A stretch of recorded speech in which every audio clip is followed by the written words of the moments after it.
Everyone, hope everything is going well. Today, I wanted to discuss one of my videos that I did the other day, and I'll just go to my channel, AIH Sports, on YouTube. And the copyright thing is, I'll discuss that in the next couple of minutes. But before I do, I wanted to look at this video that I did right after the National, right? The Sports Card National and rumored 1952 PSA 10 Mantle sold.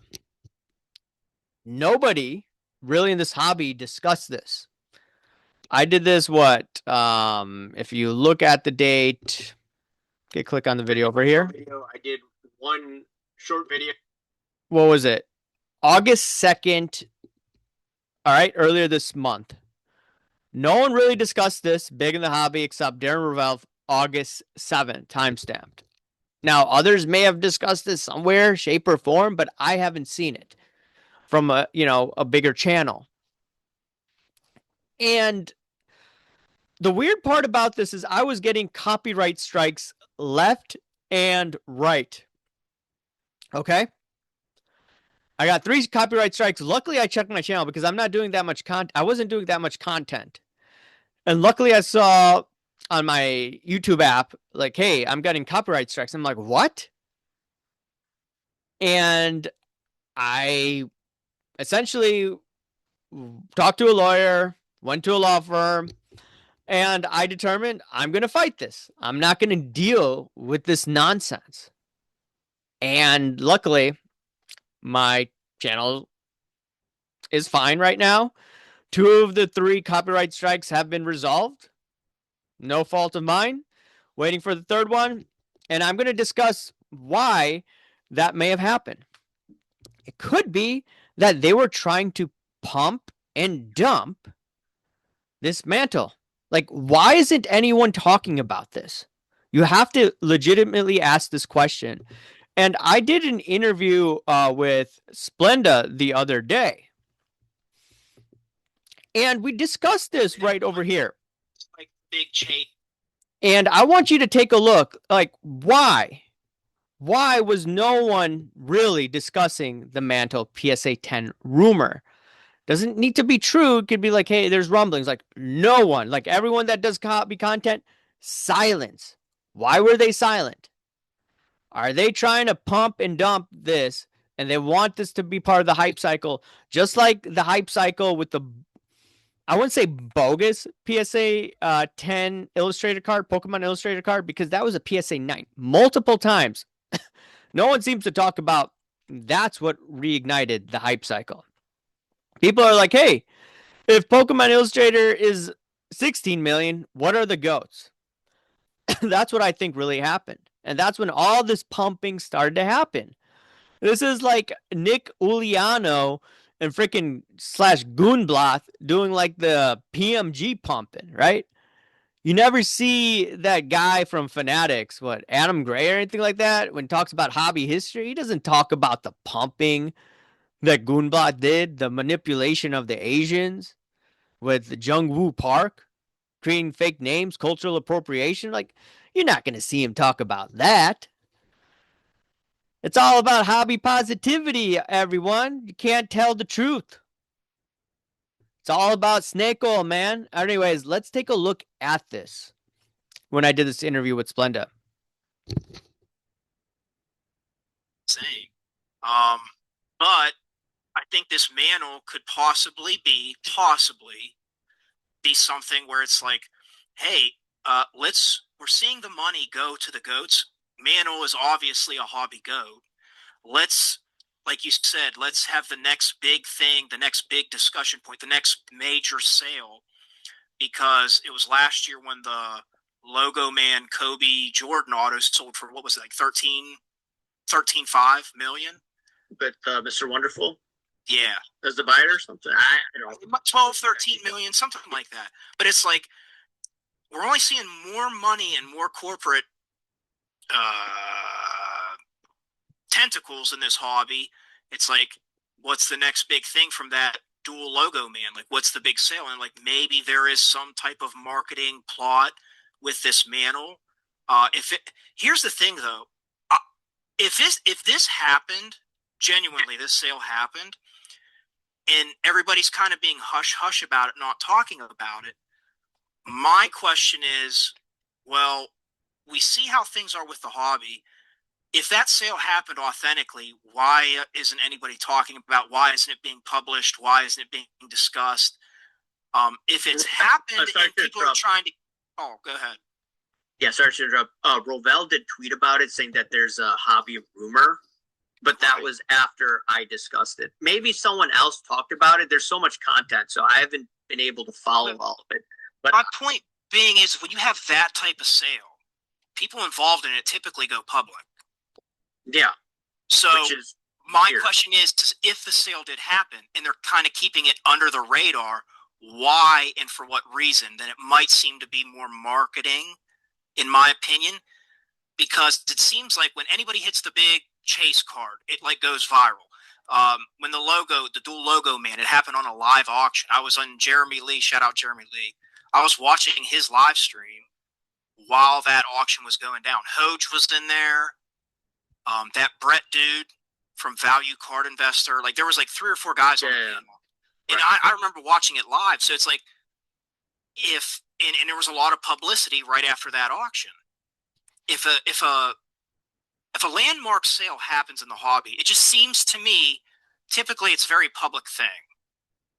When we had the logo man, what was it? The triple logo man, Jordan, or I'm not Jordan, LeBron. Yeah, you could take a look at that interview if you'd like. Definitely take a look. It's been a while since Steve Splenda and I have collabed. It's been a while since I've done lives on my channel, or not lives, but just interviews. And I will be doing more of these in the weeks and months ahead. And this, once again, why weren't people discussing the sale part of the Hobby Elite? Are they trying to wait for this hype cycle and trying to dump all the cards onto the average Joe even more?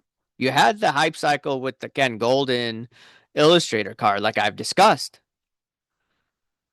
There's a PSA 9 card multiple times, that is a PSA 10, and now all of a sudden all the valuations are up.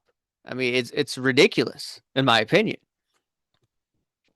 Why aren't they talking about this Mantle? That would be huge for this hobby if that sale went down. Why wouldn't they want to do that? Are they waiting for a special time to dump all their cards? This is a legitimate question. And I got a copyright strike on my channel right after I did that video. Now, there is another theory that I have on what may have gone down with this whole copyright saga.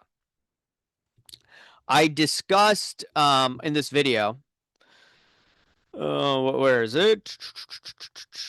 AIH getting canceled. I talk about copyright strikes, but this Mantle PSA 10 card sold rumor video, I discussed that an individual approached me at the National, said, "Hey, look, you're AIH Sports." I said, "Yes," and I said, "You're the dude." He said, "You're the dude that actually helped me out and get the money back from Juan Garcia, aka Card Porn."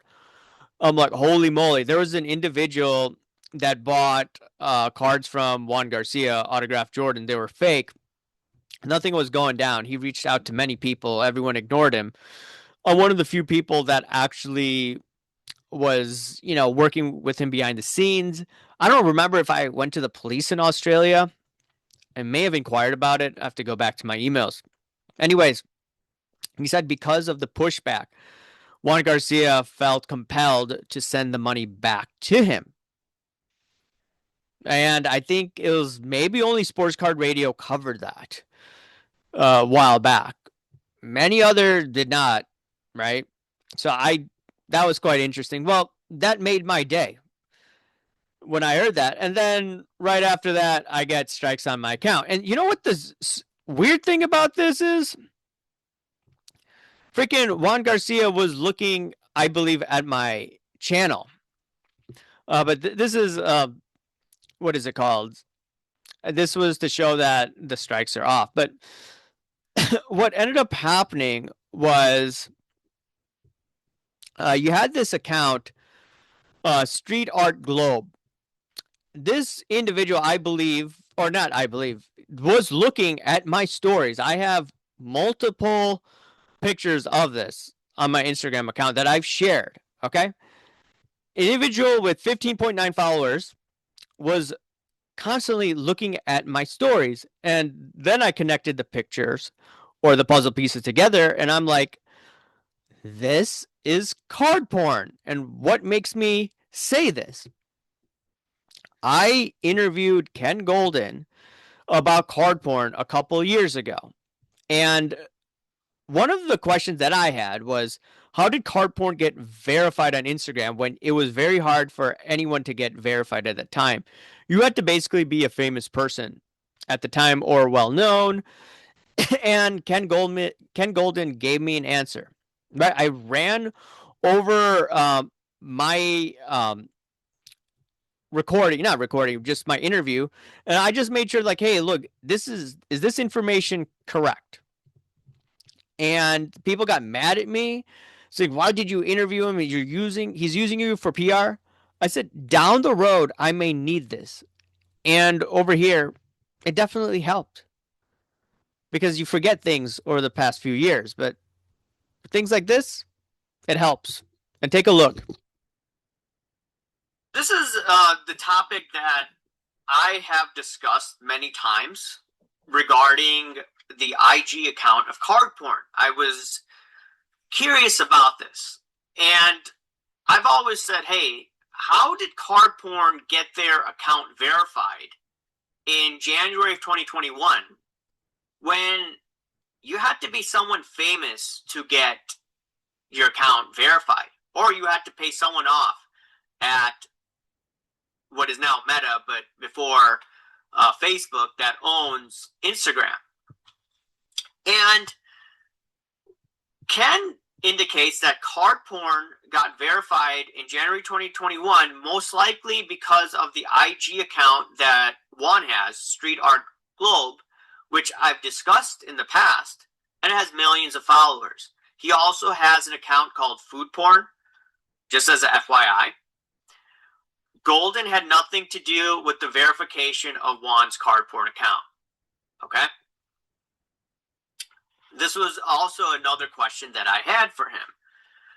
Why did the account of card porn change their tune?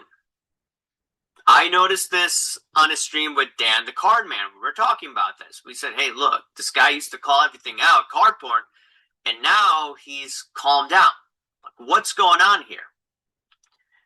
And what Ken told me was he believes the Spiegel brother lawsuit has caused this issue.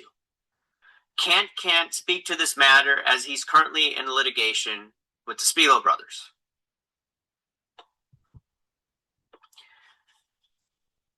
One of the last few things I want to discuss is, this is what Ken told me, and I think this was in Darren Ravel's article as well.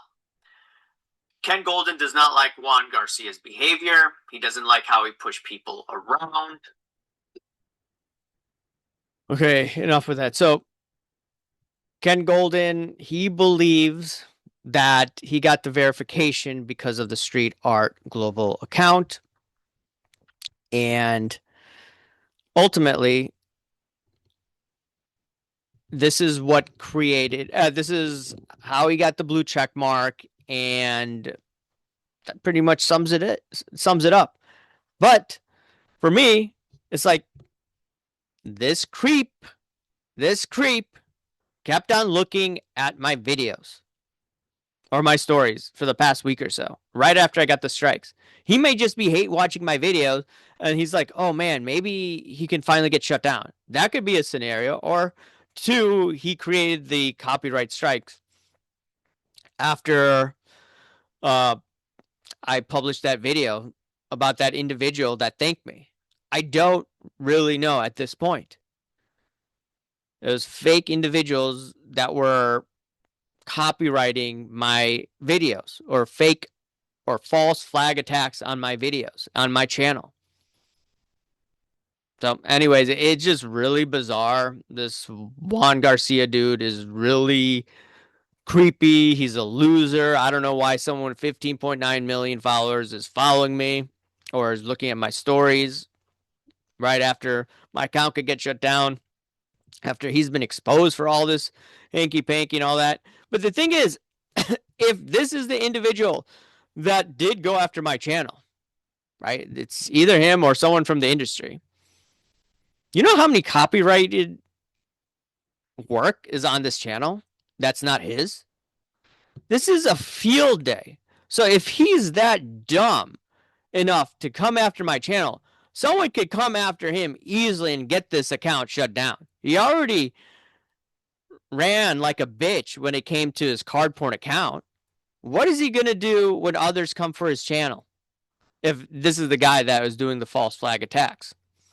So this guy is dumb as a rock, whether he put strikes on my channel or not. And Mickey Mantle sale, what is going on with that? That's also bizarre. So like two weird things happen right around the National. Anyways, let me know your thoughts, and I'll talk to you later. See ya. Bye.